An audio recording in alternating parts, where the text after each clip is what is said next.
internet to prevent cyber violence. But what does Anita Sarkeesian define as harassment and cyber violence? Harassment is, as someone had mentioned, it's not just what is legal and illegal, right? Harassment is threats of violence, but it's also the day-to-day grind of you're a liar, you suck, you know. That's right, criticizing feminists or calling them out on their bullshit by saying they suck or they're liars now constitutes cyber violence. And remember, this is the same woman who thinks everything is sexist, everything is racist, everything is homophobic, and you have to point it all out. And what does Zoe Quinn define as harassment and cyber violence? Trans women often face a very specific type of violence called dead naming, where people post pre-transition names. So under this definition, referring to Caitlyn Jenner as Bruce will be treated as hate speech. Because it's not Bruce Jenner, it's Caitlyn, and she's a stunning woman! They're actually calling for laws and Chinese-style internet censorship to shut down anyone who hurts their feelings by disagreeing with them on the internet.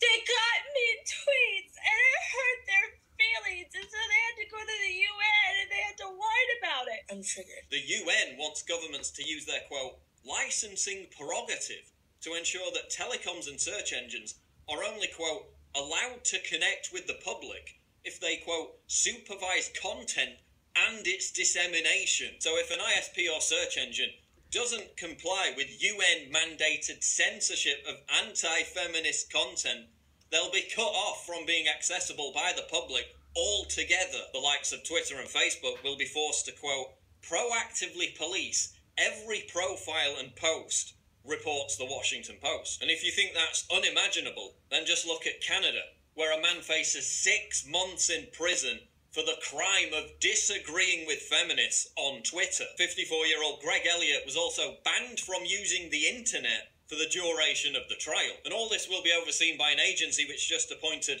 Saudi Arabia to head a key UN human rights panel, the country that is about to crucify a 17-year-old for taking part in an anti-government protest. But of course, these new rules won't apply to feminists. They'll still be free to call for the genocide of men or putting us all in concentration camps, while making bomb threats against weight loss companies and Gamergate meetups. So feminists will be free to continue to make death threats against anyone who doesn't embrace their radical ideology. But don't you dare tell Anita Sarkeesian that she sucks, or the UN thought police will be knocking at your door. Everything is sexist, everything is racist, everything is homophobic. Everything is sexist. Everything's offensive to people like me. Let's go through the checklist.